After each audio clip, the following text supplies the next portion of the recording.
ఇంకొక aspect of management of sugar ఏంటంటే water content. Very very important. బాడీలో జరిగే ప్రతి జీవక్రియలు, కణానికి సంబంధించిన యాక్టివిటీస్ మొత్తం కూడా సర్క్యులేషన్ ద్వారా, అంటే టాక్సిన్స్ కానివ్వండి, హెల్దీ ఎనర్జీ కానివ్వండి, ఇవన్నీ మెయింటైన్ చేయడానికి ప్రాపర్ సర్క్యులేషన్ అనేది ఉండాలి. Water is the main source of circulation.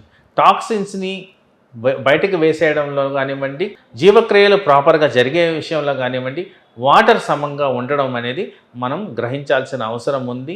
ఎప్పుడైతే వాటర్ సమంగా ఉంటుందో ఈ హార్మోన్స్ అన్నీ కూడా రెగ్యులేటరీ కెపాసిటీ బెటర్గా ఉంటుందని కూడా మనం గమనించాలి. అలా చేసిన దానివల్ల మనకి డయాబెటీస్ని న్యాచురల్గా నివారించే చర్యలు మనం మెయింటైన్ చేసుకోవచ్చు. అలాగే ముఖ్యంగా మనం గమనించాల్సింది ఈ వాటర్ తీసుకునే పద్ధతి ఎలా ఉండాలి.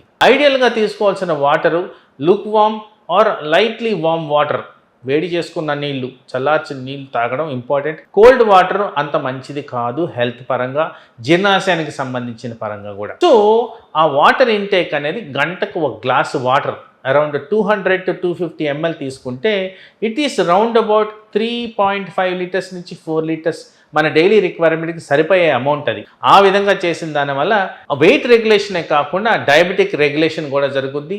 ఈ విధంగా న్యాచురల్గా మనం డయాబెటీస్ని అవాయిడ్ చేసుకోవచ్చు. ఇవన్నీ చేస్తూ రెగ్యులర్గా మనము షుగర్ టెస్ట్ చేసుకోవడం ముఖ్యం. ఇక్కడ షుగర్ టెస్ట్ చేసుకునే వాళ్ళలో రిస్క్ ఫ్యాక్టర్స్ అనేది గమనించాలి. ఒకటి జెనెటిక్ పరంగా వస్తుందా, రెండోది ఊబకాయం ఉందా, మూడోది ఇన్యాక్టివిటీ ఉందా, మానసిక ఒత్తిళ్ళు ఉన్నాయా, నిద్రలోపాలు ఉన్నాయా, ఇలాంటివి ఉన్నప్పుడు ఇది హై రిస్క్ ఫర్ డయాబెటీస్ అని గ్రహించాలి. ఫ్రీక్వెంట్ స్క్రీనింగ్ అనేది ఉన్న సమస్య వల్ల మనం చేసుకోవడం అనేది ముఖ్యం. రికమెండేషన్ ప్రకారం చూస్తే రిస్క్ ఫ్యాక్టర్స్ ఉన్నవాళ్ళు ప్రతి 3 నెలలకు ఒకసారి చేసుకోవడం ముఖ్యం. అది కూడా బార్డర్ లైన్ డయాబెటీస్ ఉన్నవాళ్ళు. ఎవరైతే హెల్తీ ఇండివిజువల్స్ ఉంటారో కనీసం సంవత్సరంలో ఒక్కసారైనా షుగర్ గురించి ప్రాపర్ అసెస్మెంట్ చేసుకోవడం అనేది ముఖ్యం. ఇవన్నీ చేస్తే న్యాచురల్ పద్ధతుల్లో డయాబెటీస్ని నివారించుకోవచ్చు. నమస్తే.